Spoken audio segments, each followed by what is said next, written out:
የተወደዳችሁ ቅዱሳን የጌታ ጸጋ ሰላም ለእናንተ ይሁን። እግዚአብሔር ይባረክ። ዛሬም በአንድ ሀሳብ ተመልሼ ብቅ ብያለሁ።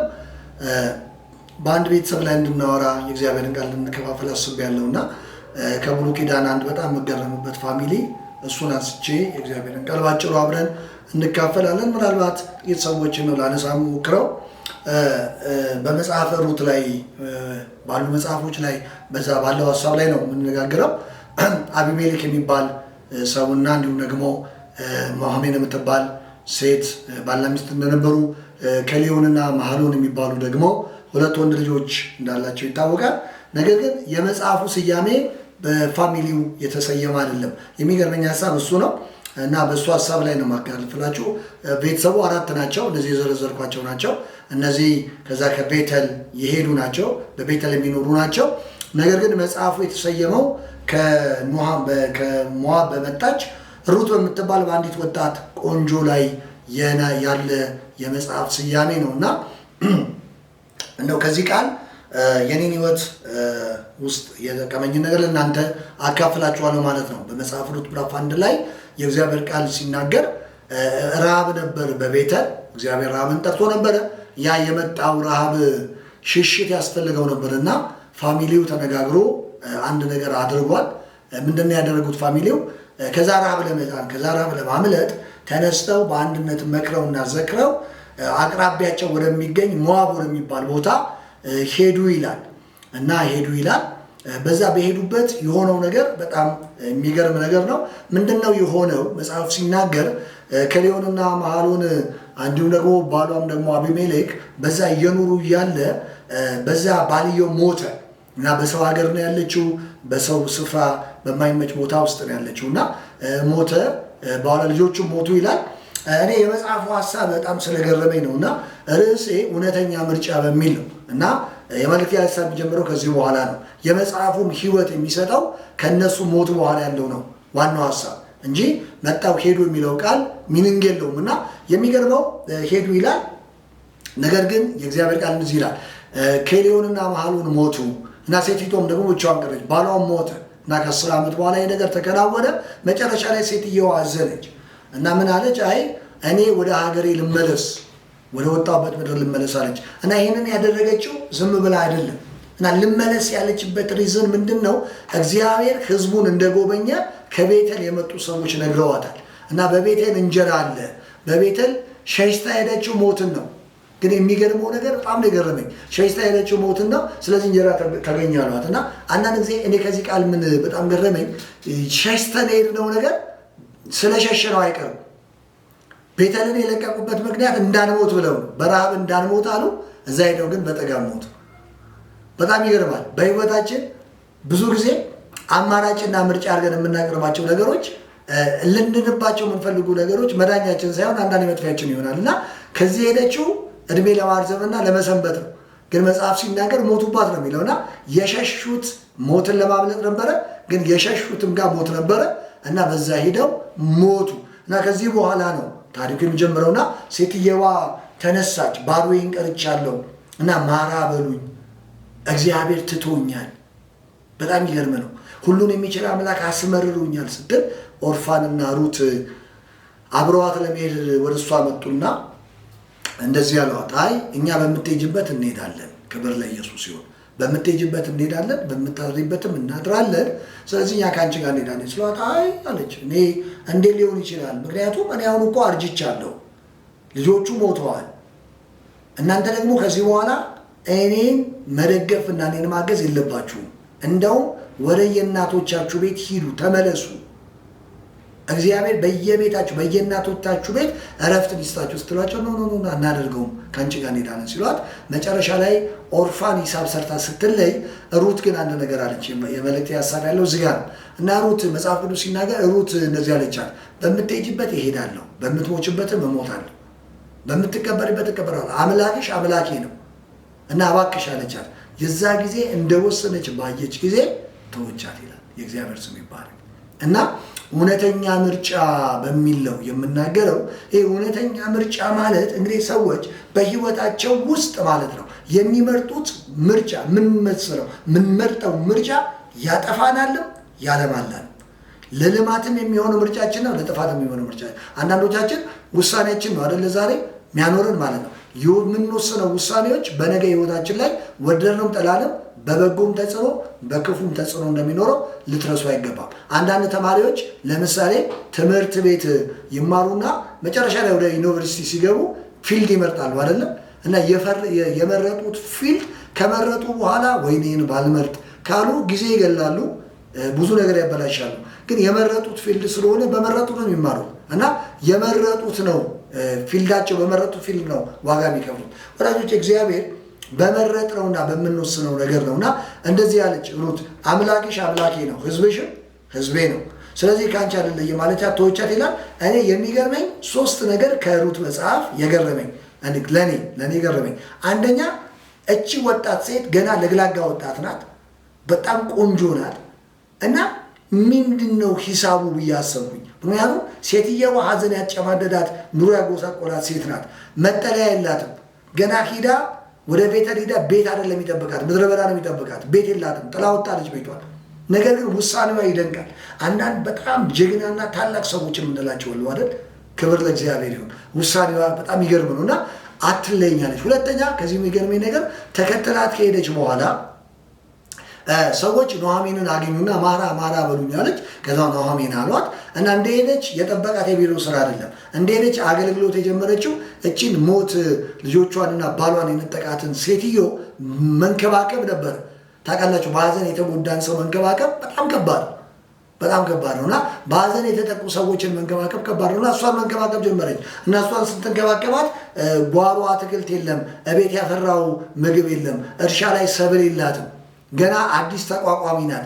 እንግዲህ እንደ መቋቋም በሉት፣ ምክንያቱም ከ10 ዓመት በኋላ በጣም ቆይታ ነው የመጣችው እና ስለዚህ ምንም የሌላት ሴት ናት። እሷን እንደገና የዕለት ቀለሟን ለማዘጋጀት እቺ ሰው ወደ ምድረ በዳ ወይም ወደ እርሻ ሄደች፣ ተከተለች እና የወሰነችው ውሳኔ በጣም የሚገርም ነው።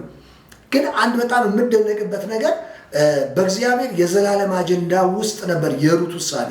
ክብር ለእግዚአብሔር ይሁን። ወዳጆቼ ውሳኔዎቻችንን አንዳንድ ጊዜ እግዚአብሔር ትውልድ ተሻጋሪ ታሪክ እንድንሰራ ያደርገዋል ማለት ነው። የእግዚአብሔር ስም ይባላል። አንድ ነገር ልንገራችሁ። ታውቃላችሁ ሩት ማለት ኢዮቤድን የወለደች ናት። ሩት ማለት የሆነችው ነገር ታውቃላችሁ። እና ውሳኔ የምንወስናቸው ውሳኔዎች የነገ ነገራችንን አመልካች ግቦች ናቸው። እና በጣም የሚገርመው የወሰነችው ውሳኔ የሚገርም ነው። አምላክሽ አምላኬ ነው። ሳታውቀው ነው አምላኳን አምላክ ያደረገችው። እግዚአብሔር የተባረከ ይሁን። ስለዚህ እኔ በህይወታችሁ የምትወስኑ ሰዎች እግዚአብሔር በሰጣችሁ በየትኛውም ዳይሬክሽን እግዚአብሔር በሰጣችሁ በየትኛውም እድል እግዚአብሔር የሰጣችሁን ነገር እንድትጠቀሙ በጌታ ፍቅር ላበረታታችሁ እፈልጋለሁ። ሌላ ሁለተኛ ማነሳው ኤልሳ ነው። ነገሥት መጽሐፍ ምዕራፍ 2 ላይ አንደኛ ነገሥት 2 ላይ ኤልሳ በጣም ገራሚ ወጣት ነው። ታታሪ ገበሬ ነው። ጥሩ የሚባል ኢንቨስተር ነው። በወቅቱ 12 ጠማድ በሬ አለው እና በጣም ባለጠጋ ነው። ነገር ግን አንድ ሸምገል ያለ እብድ ነብይ እንደተከተለ ሰዎች ነግረውታል። ማለት ኤልያስ እንደምታውቁት ማደሪያ መኖሪያ የሌለው ሰው። ነገር ግን መጽሐፍ ሲናገር አገልግሎቱን የጀመረው በኤልያስ እጅ ላይ ውሃ በማፍሰስ ነው ይላል እና ውሃ እያፈሰሰ ጀመረ። የእግዚአብሔር ስም ይባረክ። ውሃ እያፈሰሰ ነው የጀመረው። መጨረሻ ላይ የሆነው ነገር ታውቃላችሁ፣ ተከተለው ይላል። እዛው ምዕራፍ 1 ላይ ሲናገር ኤልያስ ምዕራፍ 2 ላይ ሲናገር ኤልያስን እግዚአብሔር በአውሎ ነፋስ ሊወስደው በወደደ ጊዜ ኤልያስ ኤልሳን አለው፣ እዚህ ቆይ፣ እግዚአብሔር ወደ ዮርዳኖስ ልኮኛል፣ ወደ ጌልጌላ ልኮኛል፣ ወደ ቤተል ልኮኛል፣ ወደ ኢያሪኮ ልኮኛል ብሎ 4 ጊዜ ሲነግረው ምን አለ? አይ አለው፣ በሕያው ነፍስ እምላለሁ ከአንተ አልለይም። ይህንን ታላቅ ውሳኔ ኤልሳ በማድረጉ ምክንያት ኤልያስን እንደተካ ከእግዚአብሔር ቃል ትመለከታላችሁ። እና ውሳኔዎቻችን የምንወስናቸው ውሳኔዎች እግዚአብሔር አምላክን የሚያከብር በህይወታችን አንዳንድ ጊዜ እግዚአብሔር አምላክ ሳናቀው እንኳን በእኛ ህይወት ላይ እንድንወስን የሚያደርገን ነገር ፍሬውን የምናየው በነጋታው ነው። እና ኤልሳ ይህንን ወሰነ። መጨረሻ ሊሆኑ ታውቃላችሁ፣ ብዙ ነገሩን ጥሎ ነው የተከተለው። እግዚአብሔር የተባረከ ይሁን። እና ከውሳኔዎቹ ግን የሚያደናቅፉት ግን በርካታ ነገሮች ነበሩ። አይታችሁ ከሆነ ምንድን ነው ያሉት? የነቢያት ልጆች ቀርበው እግዚአብሔር ዛሬ ጌታን ካንተ ላይ ያነሷል አሉት እና እንደው ለመቀበል እስኪቸገር ድረስ ማለት ነው። እኔ አውቃለሁ አለ፣ ግን ዝም በለው አለ። ክብር ለኢየሱስ ይሁን። የወሰነውን ያውቃል። አውቃለሁ ዝም በለው አለ እና በዚህ አይነት ጠንካራ ውሳኔ ምክንያት ከኤልያስ ጋር ብዙ ሄደ። መጨረሻ ላይ የሆነው ነገር በጣም የሚገርመው ነገር ኤልያስ ዮርዳኖስ ጋር ሊለያዩ ሲሉ በኋላ የሆነው ነገር ታውቃላችሁ። ተሻገረ። መጨረሻ ላይ ግን ምን አሉ? የኤልያስ መንፈስ ወድቆበታል አሉ። ክብር ለእግዚአብሔር ይሁን። እግዚአብሔር ይባረክ። ወዳጆቼ ምን ልላችሁ መሰላችሁ? በህይወታችን ውስጥ እግዚአብሔር እንደነዚህ አንዳንድ ወሳኝ የሚባሉ ሰዓት ላይ ምርጫ የኛን ውሳኔ የሚጠይቁ ነገሮች ይገጥሙናል እና በዛ ጊዜ ሰፈራችንን መስማት የለብንም፣ ጎረቤቶቻችንን መስማት የለብንም፣ ጓደኞቻችንን መስማት የለብንም። ምክንያቱም ምርጫውም ውሳኔውም የመጣው ለኛ ስለሆነ እና ኤልሳን በጣም ያለው ነገር አይታቸዋል። እና የኤልሳ መወሰን ያመጣቸውን 4 ወይ 3 ነገሮች ማየት ይችላል። አንደኛ መጽሐፍ ሲናገር ኤልያስ ከኤልሳ በተወሰደ ጊዜ አንድ ጥያቄ ጠየቀው። ካንተ ሳልወሰድ ምን እንዳደርግልህ ትፈልጋለህ ሲለው በአንተ ላይ ያለው መንፈስ 2 እጥፍ፣ ክብር ለኢየሱስ ይሁን፣ በአንተ ላይ ያለው መንፈስ 2 እጥፍ ይሆናል። እና ምን አለው ኤልሳ? ኤልያስ አስቸጋሪ ነገር ለምንሃል፣ ግን ይሆንልሃል። ጌታ ይባረክ። ካየኝ ከተመለከትከኝ ግን ይሆንልሃል። ክብር ለኢየሱስ ይሁን። ለምን አስቸጋሪ ነገር ብትለምንም ግን ይሆንልሃል አለው። የሆነውን አይታችኋል። እግዚአብሔር በሕይወቱ እንደሰራ አይታችኋል።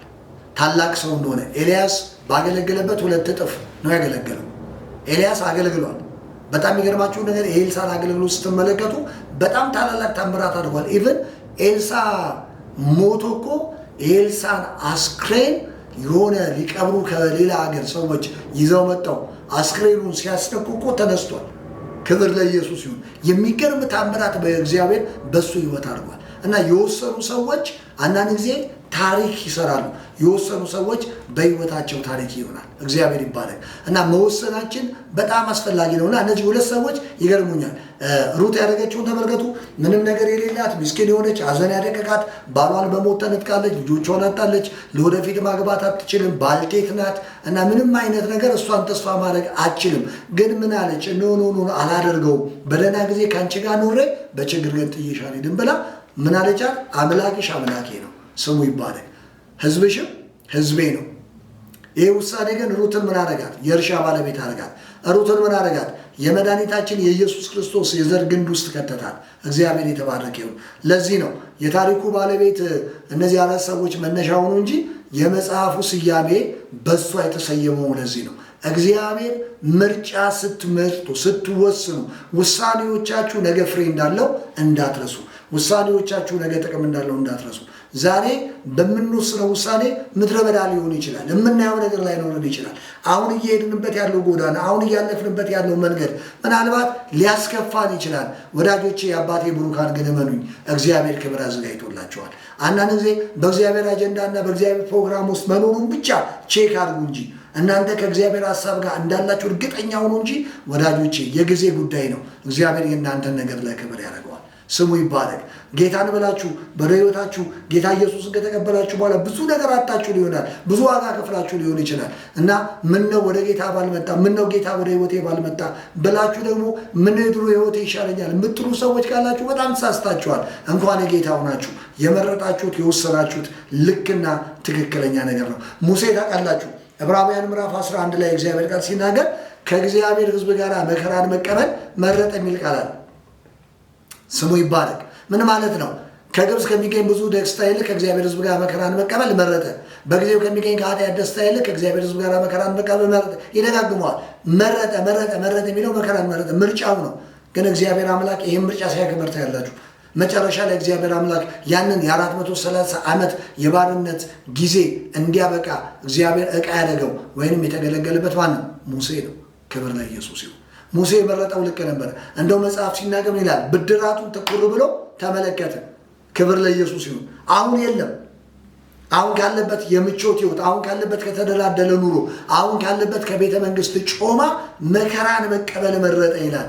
አያችሁ ቅዱሳን፣ እግዚአብሔርን ለማክበር፣ እግዚአብሔርን ለማገልገል፣ ከእግዚአብሔር ሕዝብ ዋጋ ለመክፈል ወሰነ። ይሄ ሪል በጣም በእውነት ለመናገር ትልቅ ውሳኔ ነው። እግዚአብሔር ግን አከበረው። ስሙ ይባረክ። ስለዚህ አንድ ነገር ልላችሁ ፈልጋለሁ ቅዱሳን፣ የምትመርጡት ምርጫ፣ የምትወስኑት ውሳኔ ዛሬ ዋጋ ስላስከፈላችሁ፣ ዛሬ ችግር ላይ ስለጣላችሁ ልክ አይደላችሁም ማለት አይደለም። ልክ አይደላችሁም ማለት አይደለም። እየገጠማችሁ ያለውን ተግዳሮት ተመልክታችሁ እንዴ ውሳኔ ልክ አልነበረም እንዴ እንዳትሉ፣ ልክ ናችሁ፣ ልክ ናችሁ። ክብር አለ። በወሰናችሁት ውሳኔ ምክንያት በመጣባችሁና በገጠማችሁ ጫና ሸብረክ እንዳትሉ። የመረጥነው ያዋጣናል። ስሙ ይባረክ። የመረጥነው የወሰንነው ያዋጣናል። በተለይ በጥሪ አገልግሎት ውስጥ ላለን ቅዱሳን አገልጋዮች ወዳጆቼ ልክ አይደለሁም እንዴ ነገሬን ሁሉ ጥዬ መውጣቴ፣ ያንን የነበረኝን ሁኔታ ያንን የነበረኝን ጥሩ ነገር ጥዬ ከዚህ አሁን ካለሁበት ደረጃ ለመድረስ ዋጋ መክፈል ልክ አልነበርኩም ለምትሉ ሰዎች መልእክት አለኝ። ልክ ናችሁ። ዛሬ የገጠማችሁ ስቃይና ዛሬ የገጠማችሁ ፈተና በእናንተ ምርጫ ላይ የሚያመጣው ተጽዕኖ የለም። ምርጫችሁ ልክ አይደለም ማለት አይደለም። መከራው አይደለም የእናንተ ምርጫ የሚነግራችሁ፣ ከመከራው ማግስት ያለው ክብር ነው። የእግዚአብሔር ስም ይባረክ። ስለዚህ አሁን ሩት ያደረገችው ነገር የሚገርም ነው። ስለዚህ የሩት ምርጫ የሩት ውሳኔ ያመጣውን ውጤት ልንገራችሁ። ወደ እርሻ ሄደች። ከዚያ በኋላ መቃረም ጀመረች። ቦዔዝ መጣ። ቦዔዝ በእስራኤላውያን ባህል መሰረት እግዚአብሔር ይባርካችሁ ብሎ ሰላም አላቸው። ከዛ በኋላ ድንገት አይኑ እሷ ላይ ያረፈ። ኢየሱስ ጌታ ነው። እና ጠየቃቸው፣ እቺ ደግሞ የምትቃርመው ቆንጆ ከወዴት የመጣች ናት ሲላቸው፣ ከቦዔዝ ማነው ከኑኃሚን ጋር የመጣችው ሞዓባዊት ቆንጆ ናት አለ ብለው ነገሩት። ከዚያ በኋላ ሞገስ አገኘች። እግዚአብሔር ይባረክ፣ እግዚአብሔር ይባረክ። ሞገስ አገኘች፣ ተቀባይነት አገኘች። ከዛ እንደዚህ ያላቸው ለገረዶቹ አዘዘላቸው፣ ተውላት፣ ቃርሚያ ተውላት፣ እንዳታፍራል። ሃሌሉያ ወዳጆቼ፣ የመረጥነው እውነተኛ ምርጫ ነው። ጌታ ይባረክ። ትዝ ትላቸዋለች ያችን ንግስት ሴት አስቴር። እኔ በጣም ነው የምደነቅባቸው። ከዚህኛው ሩት ከዛኛው አስቴር ታስደንቀኛለች። ልክ አስቴር ምን እንዳለ ታውቃላችሁ አይደል? አይሁድ ሊገደሉ በነበረ ጊዜ፣ አይሁድ ሊያልቁ በነበረ ጊዜ ለመርዶክዮስ እንደዚህ ያለችው፣ በቃ ስለኔ ጹሙ፣ ጸልዩ፣ ስለኔ ማልዱ። ንጉሱ ካልጠራኝ ብገባ በህይወት አልኖርም አውቃለሁ። የንጉስ ህግ እንደዚህ ነው። ቤተ መንግስት ንጉስ ሲጠራ ነው መግባት የሚቻለው። ንጉሱ ሳይጠራው የሚገባ ሰው ዘንጉን ካልዘረጋለት በህይወት አይኖርም። ነገር ግን እኔ አለ ህግም ቢሆን እገባለሁ፣ ብሞትም እሞታለሁ። አያችሁ ምርጫው፣ አያችሁ ውሳኔው። እግዚአብሔር ግን ጣልቃ ገባ። ክብር ለኢየሱስ ይሁን። ስለዚህ በእግዚአብሔር ፊት ላላችሁ ቅዱሳን አንድ መልእክት አለኝ። ውሳኔያችሁና ምርጫችሁ ልክ ነው። የጠራችሁ የታመነ ነው። እግዚአብሔር ይባረክ። በምርጫችሁ እንዳትጸጸቱ። የጠራችሁ እግዚአብሔር ነው። ክብር ለኢየሱስ ይሁን። እግዚአብሔር አምላክ ሁላችሁን ይባርክ። አሜን።